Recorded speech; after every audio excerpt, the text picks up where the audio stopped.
Salut tout le monde et bienvenue sur World Elite. On se retrouve aujourd'hui pour une vidéo un peu spéciale. On va parler d'éducation, mais pas n'importe laquelle.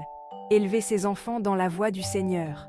Je sais que ça peut paraître super sérieux comme sujet, mais croyez-moi, on va essayer de démystifier tout ça ensemble.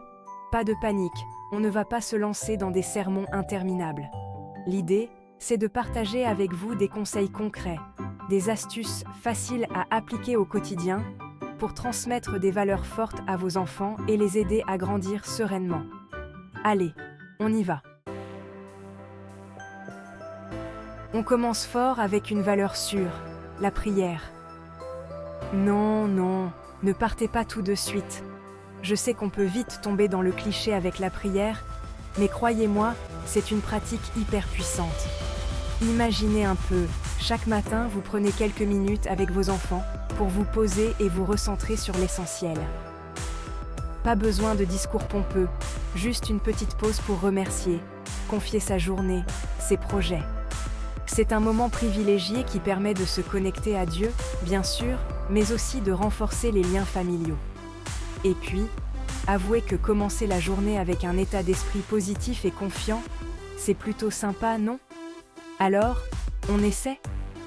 Promis, vous ne le regretterez pas. Bon, on a prié, maintenant, place à la lecture. Et pas n'importe quelle lecture. La Bible. Oula, ça se complique, me direz-vous. Mais non, pas du tout. L'idée, ce n'est pas de transformer vos enfants en petits théologiens, mais plutôt de leur faire découvrir des histoires passionnantes, pleines d'aventures, d'amour et de courage. Choisissez des passages adaptés à leur âge, expliquez-leur les mots difficiles et surtout, discutez-en ensemble. Qu'est-ce que cette histoire vous apprend ? Quels sont les messages importants ? Vous verrez, la Bible est une vraie mine d'or pour transmettre des valeurs fortes comme le respect, la solidarité ou encore la persévérance. Qui a dit que l'Église, c'était ennuyeux ? Oubliez les clichés, on passe à l'action. L'Église, c'est avant tout une communauté, un lieu de partage et d'entraide. Alors, on n'hésite pas à y aller en famille et à impliquer nos enfants dans les activités proposées. Chorale, catéchisme, groupe de jeunes, bénévolat. Il y en a pour tous les goûts. C'est l'occasion pour eux de se faire des amis, de développer leur sens des responsabilités et de découvrir leurs talents. Et puis, quoi de plus gratifiant que de donner de son temps pour aider les autres ? Allez, on retrousse ses manches et on s'engage. Chapitre 4. L'intégrité. Montrez l'exemple, ils suivront. Vous voulez que vos enfants grandissent avec des valeurs solides ?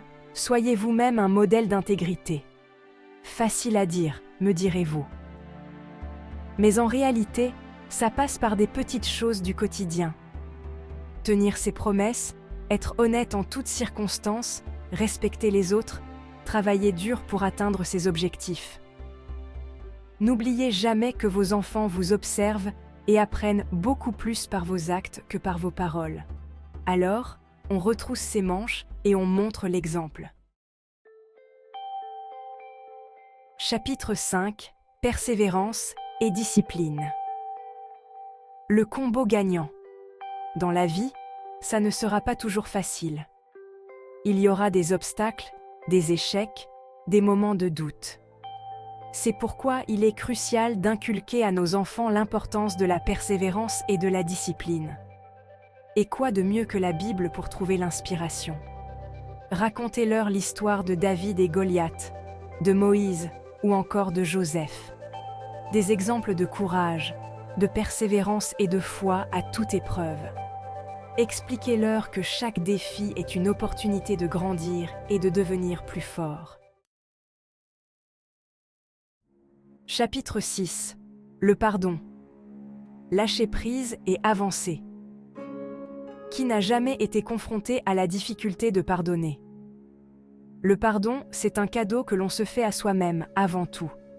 Il permet de se libérer du poids du ressentiment et d'avancer sereinement.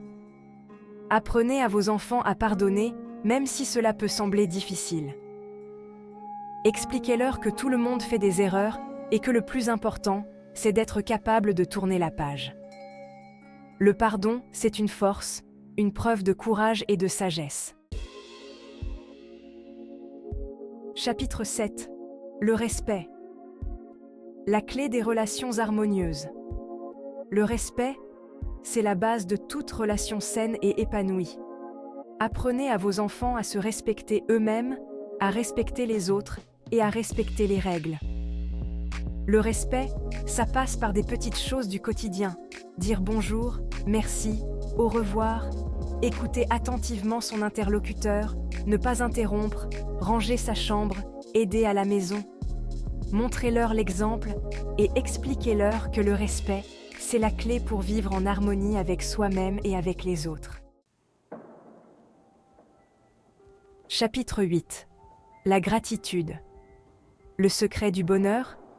Et si on apprenait à nos enfants à apprécier les petites choses de la vie?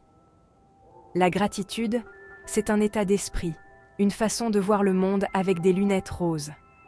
Encouragez vos enfants à remercier Dieu pour chaque bénédiction, chaque instant précieux, chaque personne qui illumine leur vie. Prenez l'habitude de faire un petit bilan positif en famille chaque soir. Qu'est-ce qui vous a rendu heureux aujourd'hui? Vous verrez, la gratitude, c'est contagieux. Chapitre 10. Talent et passion. Laissez-les briller. Chaque enfant est unique et possède des talents qui lui sont propres. Encouragez vos enfants à explorer leurs passions, à découvrir ce qui les fait vibrer et à développer leurs dons.